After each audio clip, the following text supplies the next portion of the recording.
नमस्कार, स्वागत है आपका हमारे विशेष कार्यक्रम आपके सितारे में और मैं हूं आपके साथ गायत्री शर्मा। क्या कहते हैं आपके सितारे, कैसी है उनकी चाल और क्या प्रभाव पड़ता है उनका आपकी कुंडली पर?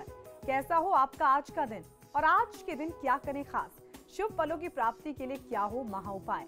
इन्हीं सभी जानकारियों को लेकर हाजिर हैं हम आपके सितारे में, जिसमें हम आज बात करेंगे सपनों के शुभ और अशुभ फलों के बारे में। तो फिर देर किस बात की, आइए शुरू करते हैं आज का आपके सितारे। क्या आपको पता है सपने भी होते हैं शुभ और अशुभ? जानिए पंडित वैभवनाथ शर्मा से सपनों के शुभ अशुभ फलों की जानकारी। आपके सितारे में आप अपने मन की हर एक जिज्ञासा को जान सकते हैं, दुविधा को शांत कर सकते हैं और अपने सवाल पूछ सकते हैं। स्टूडियो में साथ देने के लिए मौजूद हैं विश्वविख्यात ज्योतिष आचार्य और वास्तु शास्त्री पंडित वैभवनाथ शर्मा। आचार्य जी, बहुत बहुत स्वागत है आपका। जी नमस्कार।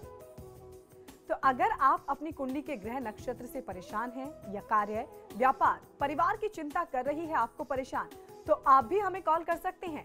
हमारे नंबर्स लगातार आपकी टीवी स्क्रीन पर फ्लैश किए जा रहे हैं और अगर चाहें तो आप हमें हमारे टोल फ्री नंबर पर भी कॉल कर सकते हैं। आप हमसे सीधी बात कर सकते हैं। हमारा टोल फ्री नंबर है 18001026 आप इस नंबर पर मुफ्त में कॉल करें। इसके अलावा आप हमें हमारे लैंडलाइन नंबर्स 012046463332 और 012046463327 पर भी कॉल करके हमसे सीधी बात कर सकते हैं। तो आइए सबसे पहले जानते हैं आज का पंचांग। जी आज का पंचांग इस प्रकार है। विक्रम संवत 2069 मास चल रहा है फागुन और फागुन मास के कृष्ण पक्ष की आज पंचमी तिथि है। शनिवार का दिन है।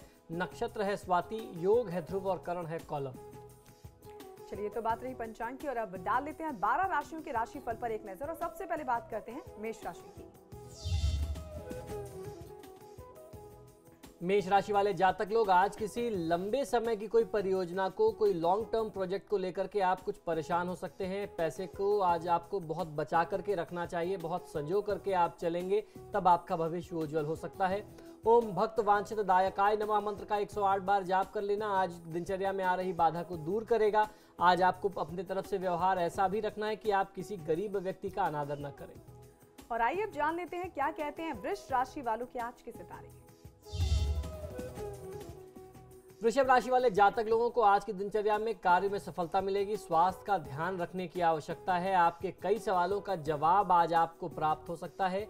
किसी बुजुर्ग व्यक्ति से सवालों का जवाब आज आपको मिलेगा, उससे मार्गदर्शन मिलेगा, काफी हद तक आपका साहस बंधेगा। ओम ब्रह्मा विद्युतमाय नमः मंत्र का 108 बार जाप कर लेना आपके हित में होगा। धन का व्यय आज आपको नहीं करना चाहिए, अनायास व्यय करने से बचिए। और अब बात कर लेते हैं मिथुन राशि की।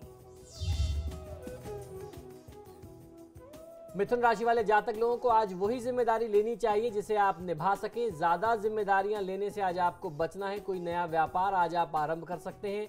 नए व्यापार को आरंभ करने के लिए आज का दिन बहुत ही अच्छा है। आज की दिनचर्या में ओम भक्त विघ्न विनाशनाय नमः मंत्र का 108 बार जाप कर लेना आपके लिए सर्वोत्तम हो सकता है। आज अपने व्यवहार से किसी को दुखी न करें। और कैसे गुजरेगा आज का दिन कर्क राशि वालों के लिए, आइए जान लेते हैं। कर्क राशि वाले जातक लोगों को आज अपने दिमाग को, अपने विचार को बहुत ज्यादा ठंडा रखने की आवश्यकता है। क्रोध को नियंत्रित रखें, उत्तेजना को आप काबू में रखें। किसी भी तरीके के वाद विवाद से बचने की आज आपके लिए बहुत ज्यादा अनिवार्यता और आवश्यकता है। ओम धीराय नमः मंत्र का 108 बार जाप कर लेना आपके लिए सर्वोत्तम हो सकता है। संपत्ति या उसके अलावा कहीं अन्य अगर आप निवेश करना चाहते हैं तो वो आपके लिए आज शुभ नहीं है, उससे बचिए। और चलिए अब जान लेते हैं सिंह राशि का राशिफल। सिंह राशि वाले जातक लोगों के लिए आज आपको रुपए पैसे को बहुत ध्यान से खर्च करना चाहिए। बिना सोचे समझे आज आप पैसे का व्यय न करें।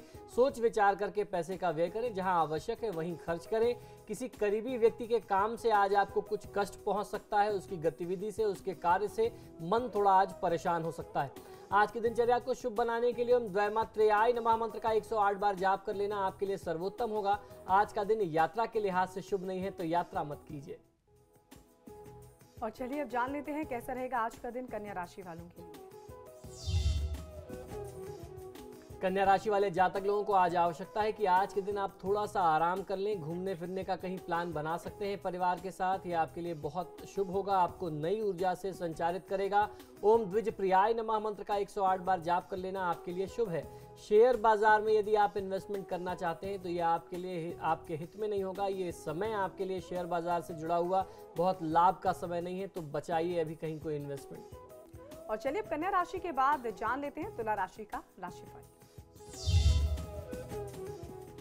तुला राशि वाले जातक लोगों को अपनी सेहत का ध्यान रखना चाहिए, खान पान का खास ध्यान रखें। आज आप बाहर की चीज़ों का सेवन करने से बचिए। किसी साथी व्यक्ति पर विश्वास करेंगे तो आपको कहीं ज़्यादा लाभ मिल सकता है। किसी पर बहुत ज़्यादा अंधा विश्वास भी नहीं करना चाहिए और किसी के कहने पर किसी का साथ आप मत छोड़िए। आप अपने मन की सुनिए, आप ज़्यादा अच्छा निर्णय कर सकते हैं। कौन सा व्यक्ति आपके लिए कितना उपयुक्त है, कितना लाभकारी है, तो आपका निर्णय ये आपका अपना व्यक्तिगत निर्णय होगा। ओम देवाय नमः मंत्र का 108 बार जाप कर लेना आपके हित में होगा। मांसाहार से बचने की आवश्यकता है आज। और अब बात कर लेते हैं वृश्चिक राशि की। वृश्चिक राशि वाले जातक लोगों को अपने विचारों के साथ दूसरों के साथ बांटना चाहिए। जब आप दूसरों को बताएंगे तो ही कोई रास्ता निकल सकता है। हमेशा चुप रहना आपके लिए सही नहीं है। अपने निर्णय अपने दिमाग से लें, सोच विचार करके निर्णय लेंगे तो बहुत ज़्यादा लाभ मिलेगा। और मन की जो बात है, जब आप किसी से शेयर करते हैं, चर्चा करते हैं, तो निश्चित ही उसमें कहीं ना कहीं कोई हल मिलता है, आपको उस समस्या का कोई निदान मिलता है। ओम दुर्वा बिल्व प्रियाय नमः मंत्र का 108 बार जाप कर लेना आपके लिए शुभ होगा। मांसाहार और मद्यपान के सेवन से प्रयोग से आज आपको बचना चाहिए। और चलिए क्या कहते हैं धनु राशि के आज सितारे, ये भी जान लेते हैं। धनु राशि वाले जातक लोगों के लिए आज ध्यान से काम करने की आवश्यकता है। कोई भी गलती न करें, छोटी सी भी गलती आपके लिए भारी पड़ सकती है। आज आपको कुछ सरप्राइज भी मिल सकता है, कुछ अचानक चौंका देने वाले परिणाम भी सामने आ सकते हैं, लेकिन वो आपके लिए हर तरीके से शुभ होंगे और आपके पक्ष में होंगे। ओम दांताय नमः मंत्र का 108 बार जाप कर लेना आपको बहुत अच्छा लाभ दे सकता है। यदि आप कहीं कोई बड़ा इन्वेस्टमेंट करना चाहते हैं, खासतौर पर भवन भूमि में, तो इससे आपको आज बचना चाहिए, क्योंकि भवन भूमि का निवेश आज आपके हित में नहीं है। और कैसा गुजरेगा आज का दिन मकर राशि वालों के लिए, अब ये जान लेते हैं। मकर राशि वाले जातक लोगों के लिए आपका दिल और दिमाग बीते हुए कल की तरफ जाएगा। आपको अपनी बातों को साफ साफ कहना चाहिए। आप जिससे भी जो भी बात करना चाहते हैं, अपने विचार बहुत मजबूती से और बहुत साफ तौर पे सामने रखिए और बीते हुए कल से सीख लेकर के अपने आने वाले कल को आप अच्छा बनाने का प्रयास करिए। उससे कुछ सीखिए, समझिए और उसके अनुसार काम करिए। ओम दक्षाय नमः मंत्र का 108 बार जाप कर लेना आपको बहुत अच्छा लाभ दे सकता है। आज का दिन आपके लिए यात्रा के लिहाज से शुभ नहीं है, तो यदि आप यात्रा करना चाहते हैं तो यात्रा से आज बचिए। और अब बात कर लेते हैं कुंभ राशि की। कुंभ राशि वाले जातक लोगों के लिए सारे काम प्लान करके करना चाहिए। नए लाभ का अवसर आज आपको मिल सकता है। आप कुछ नए अपने कार्यक्षेत्र का विस्तार करना चाहते थे, वो भी आज आप कर सकते हैं। आज का दिन आपके पक्ष में जा रहा है। आज की दिनचर्या को शुभ बनाने के लिए भगवान श्री गणेश जी का स्तवन, जिसको वाल्मीकि जी द्वारा लिखा गया है, उनके द्वारा जो रचित है, यदि आप उस स्तवन का पाठ करते हैं तो निश्चित ही आपको बहुत अच्छा लाभ मिलेगा। संतान पर क्रोध करने से आज आपको बचना चाहिए। और अब जान लेते हैं मीन राशि का राशिफल।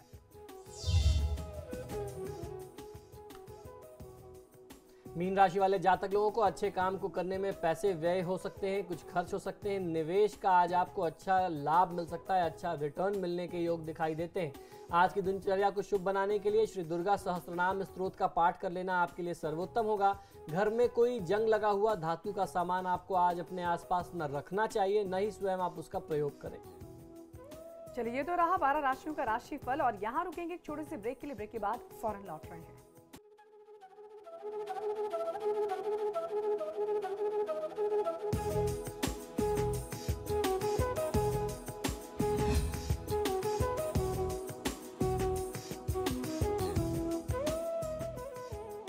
ब्रेक के बाद स्वागत है आपका और आइए अब जान लेते हैं आज का महा उपाय। जी, आज का महा उपाय बहुत ही इंटरेस्टिंग है, बहुत ही रोमांचक एक दौर है। आज हम अपने दर्शकों के उन प्रश्नों का जवाब देने वाले हैं कि आप अपने सपनों में जो अलग अलग चीज़ें देखते हैं उसका क्या आपके जीवन में प्रभाव है, उसका क्या आपके लिए असर होता है। आज हम आपको लेकर के चलेंगे आपके सपनों के अद्भुत संसार में। भविष्य में होने वाली जितनी भी शुभ या अशुभ घटनाएं हैं, जो भी गतिविधियां हैं, उसका आईना होता है हमारे और आपके सपने। तो आज मैं आपको बताने वाला हूं कि आपके ये सपने क्या हैं, आप जो भी सपने देखते हैं उसके शुभाशुभ फल क्या होते हैं। आपने कभी किसी चीज़ का सपना देखा, अक्सर हमारे पास ईमेल्स आते हैं कि हमने फला चीज़ को अपने सपने में देखा है, उसका फल क्या होता है। जैसे कल हमने आपको बताया था कि किस समय में देखा गया सपना, किस घड़ी में देखा गया, दिन के पूरे समय में, दिन के पूरे काल में देखे गए सपने का क्या फल होता है। ठीक उसी तरीके से आज हम आपको बताएंगे कि किस चीज़ का सपना आपने देखा है उसका आपके जीवन में क्या प्रभाव होता है। आइए इस बारे में चर्चा करते हैं कि स्वप्न का शुभाशुभ फल या प्रभाव क्या होता है। यदि कोई व्यक्ति सांप अपने सपने में देखता है तो सांप जो है वो भारतीय परंपरा में मदमस्त सांप देखने का अर्थ है कुंडली का जागृत होना, यानी जो कुंडली जागृत होती है आपकी आंतरिक प्रेरणा का जागरूक होना। बाहरी सजग दृष्टिकोण के बीच एक संघर्ष की स्थिति बनती है। ऐसी स्थिति में अगर आपको सर्प जो है वो हिलते दिखाई देते हैं या कभी किसी व्यक्ति को काटते हुए दिखाई देते हैं तो वो आपके लिए बहुत अशुभ घटना हो सकती है। सर्प को हमारे शास्त्रों में पितरों का कारक और धन का सूचक भी माना गया है। तो अगर आपको सिर्फ सर्प देवता के दर्शन होते हैं तो समझ लीजिए कि आपके पितर आपको दर्शन दे रहे हैं या आपको वह कुछ संकेत दे रहे हैं, आपसे वो कुछ उम्मीद रखते हैं, कुछ करवाना चाहते हैं, या आपको कहीं ना कहीं से अचानक धन प्राप्ति होती है। यदि किसी व्यक्ति को सांप सपने में दिखे और उसको वो दौड़ा करके काटता हुआ दिखे, डसता हुआ दिखाई दे, तो ये समझ लीजिए कि यह भविष्य में आपके साथ होने वाली किसी अनहोनी घटना का सूचक है। जो पितर हैं आपके, वो आपको इस बारे में बहुत ज्यादा सचेत कर रहे हैं। अब आइए हम आपको बताते हैं कि पशु पक्षी यदि आप अपने सपने में देखते हैं तो उसका क्या प्रभाव होता है। पक्षी आत्मा या वासनाओं से मुक्ति का प्रतीक होता है। स्वप्न में किसी व्यक्ति ने अगर पक्षी को देख लिया, पक्षी किस अवस्था में दिखता है उसी को आत्मा की स्थिति का अनुमान उसी से लगाया जाता है। तो जब आप कभी ऐसा सपना देखें तो समझ लीजिए कि आपकी आत्मा आपको कुछ संकेत दे रही है और ऐसी परिस्थिति में आपको अपने घर के आसपास जो भी शिव मंदिर हो वहां अवश्य जाना चाहिए। खासतौर पे जब आप किसी पक्षी का सपना देखते हैं तो महादेव शिव के सामने आपको बैठ करके अपने सपने को बता देना चाहिए। जिस भी तरीके की अशुभ परिस्थिति होगी उससे आप बच जाएंगे। कभी कभी अक्सर लोग ये भी प्रश्न करते हैं कि मैंने आज स्वयं को हवा में उड़ते हुए देखा है। ऐसा मेरे साथ भी हुआ था। मैंने भी एक समय ऐसा आया था जब मैं खूब अपने आप को हवा में उड़ते हुए महसूस करता था और वो समय था जब मुझे कुछ बहुत बड़े बड़े प्रोजेक्ट्स मिले थे मीडिया से। तो ये जो है आपके आत्मविश्वास में एक आकांक्षाओं की पूर्ति होते हुए दिखाता है, आपके आत्मविश्वास में वृद्धि दिखाता है, स्वतंत्रता को दिखाता है या आपके किसी एक बड़े अचीवमेंट, बड़ी उपलब्धि को दर्शाता है। और कुछ लोगों के साथ जिनकी अवस्था ज़्यादा हो चुकी होती है, वृद्धावस्था में ऐसी चीज़ें दिखे तो समझ लीजिए कि ये मोक्ष का कारक है, मोक्ष के दर्शन को दिखाता है। आधुनिक विचारधारा से इसे असाधारण क्षमता के प्रतीक के रूप में देखा जाता है। इसको देखना, यदि आपने ऐसा देखा है तो ये निश्चित ही आपके लिए बहुत ज़्यादा शुभ होता है। यदि आपने किसी अपने सपने में अश्व को देखा है, यानी घोड़े को देखा है, घोड़े का दिखना जो है वो स्वास्थ्य का सूचक है, मेहनत का सूचक है। तो जब आप सपने में घोड़े को देखते हैं समझ लीजिए कि आने वाला जो समय है वो आपके कड़े संघर्ष के बाद आपको सफलता दिलाएगा। ये परोक्ष दर्शन है, क्षमता आपको आपकी सुझाता है। कुछ लोग इसका संबंध प्रजनन से भी जोड़ते हैं, ऐसा कई सारे शास्त्रों में भी इसका उल्लेख मिलता है। लेकिन जहां तक हमारे वैदिक हिंदू शास्त्रों और ग्रंथों की बात है तो ये आपकी क्षमताओं और आपकी कड़ी मेहनत के बाद आपकी जो सफलता है ये उसको दर्शाता है।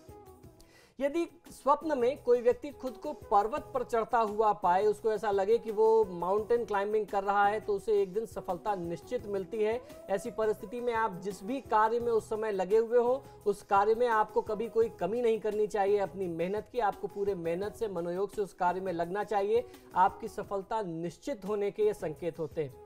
यदि कभी किसी व्यक्ति को सपने में उल्लू दिखाई दे, उलक दिखाई दे, तो ये रोग और शोक का सूचक माना जाता है हमारे शास्त्रों में।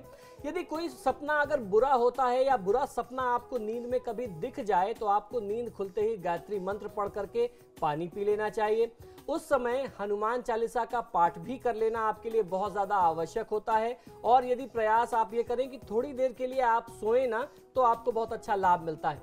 यदि किसी व्यक्ति को सपने में कबूतर दिखाई दे जाए तो यह शुभ समाचार का सूचक होता है, आपको कहीं से कोई शुभ समाचार मिल सकता है। व्यक्ति खुद को रोटी बनाता हुआ यदि देखे, खुद के लिए भोजन बनाता हुआ खुद को देखे और खाता हुआ देखे, तो ये स्वास्थ्य में कहीं ना कहीं कोई समस्या आने का सूचक है, यानी कोई गंभीर रोग का सूचक है। कभी किसी ने या आपने किसी दिन देख लिया कि आप बहुत बड़ा भंडारा करा रहे हैं, आपने बहुत सारे लोगों को आमंत्रित कर रखा है, सबको आप भोजन करा रहे हैं। भंडारा कराते हुए देखने पर व्यक्ति का जीवन जो है वो धन धान्य से पूर्ण होता है, मां अन्नपूर्णा की कृपा बनती है। तो आपको ये समझ लेना चाहिए कि आने वाला समय आपके लिए बहुत उज्जवल है। स्वर्ण, आभूषण, रत्न आदि की प्राप्ति का स्वप्न यदि आप देखते हैं तो वो आने वाले समय में आपके धन को और आपके संचित धन को, सोने चांदी के क्षय को दर्शाते हैं। कहीं ना कहीं से इसमें कहीं कोई कमी होने वाली है।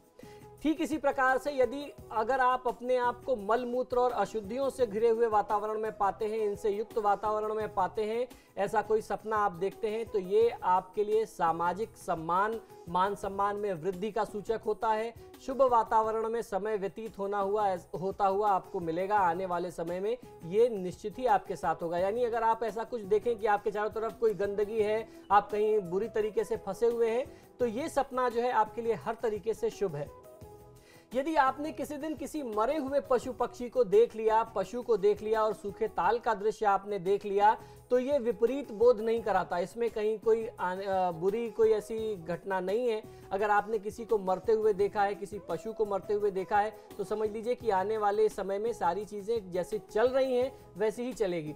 बल्कि आने वाले समय में जो भी अगर आपने कहीं सूखा ताल देखा है तो उसमें कुछ आपको निगेटिव मिल सकता है, कुछ आर्थिक समस्या जरूर आ सकती है, लेकिन पशु का मरना जो है वो कहीं से अशुभ नहीं होता सपने में अगर आप देखते हैं। ठीक इसी प्रकार अगर किसी व्यक्ति को, जानने वाले व्यक्ति का आपने निधन देख लिया है, आपने देख लिया कि आपका कोई मित्र जो है उसका निधन हो गया सपनों में, तो समझ लीजिए कि ये उसकी आयु में वृद्धि के संकेत है।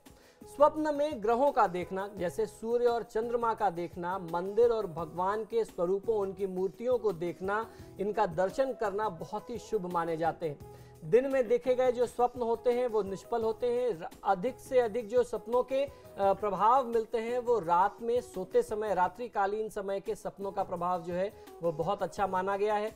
यदि कोई बुरा स्वप्न दिखाई दे तो उसके उपाय क्या हो सकते हैं, उन स्वप्नों के दुष्प्रभाव को से बचने के लिए आपको क्या करना चाहिए, उसके लिए मैं आपको बताता हूं। जैसे मैंने अभी बताया कि आपको गायत्री मंत्र का जाप करना चाहिए, हनुमान चालीसा का पाठ करना चाहिए, और ठीक उसी प्रकार आपको अपने माता पिता के आशीर्वाद की आवश्यकता पड़ती है। अपने माता पिता के साथ मिलकर के श्रद्धा के साथ आप अपने कुल देवता की पूजा करें। आपके जो भी प्रधान देवता हैं, स्थान देवता हैं, उनकी पूजा आपको करनी चाहिए, उनके मंत्रों का जाप करना चाहिए। अपने इष्ट का, अपने गुरु का जो है आपको उनकी आराधना करनी चाहिए।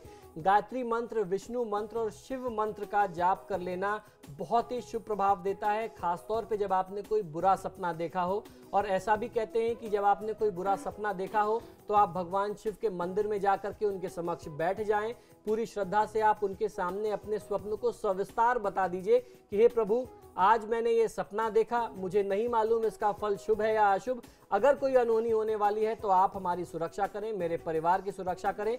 ऐसा बोल देना, ऐसा बोल करके शिव जी के ऊपर जल अर्पित करना आपको आने वाली सभी अनहोनी घटनाओं से सुरक्षित रखेगा। ठीक इसी प्रकार हनुमान चालीसा का पाठ करिए। कुछ ही दिनों में जो भय उत्पन्न करने वाले सपने होते हैं, निकृष्ट सपने होते हैं, उनका परिमार्जन होता देखा गया है, यानी ऐसे सपने आने बंद हो जाते हैं। और आने वाले समय में देवी देवताओं की आकृतियों का आभास आपको होने लगता है, उनकी कृपा मिलने लगती है। आंखें बंद करके पूजा करने वालों को भी देवी देवताओं के स्मरण होने लगते हैं। अगर आप देवी देवताओं की पूजा करते हैं ऐसा सपना देखने के बाद, और आपको ये भी देखना चाहिए, आपको ये भी प्रयास करना चाहिए कि जब आपको कोई बुरा सपना दिखे तो आप अपने आसपास के किसी व्यक्ति को, जो भी उस समय वहां पर मौजूद हो, आप उस व्यक्ति को अपना बुरा सपना बता दीजिए। तो हमारे शास्त्र का ये कहना है कि अगर आप ऐसा करते हैं तो भी आपके बुरे सपनों का प्रभाव जो है वो नाश हो जाता है।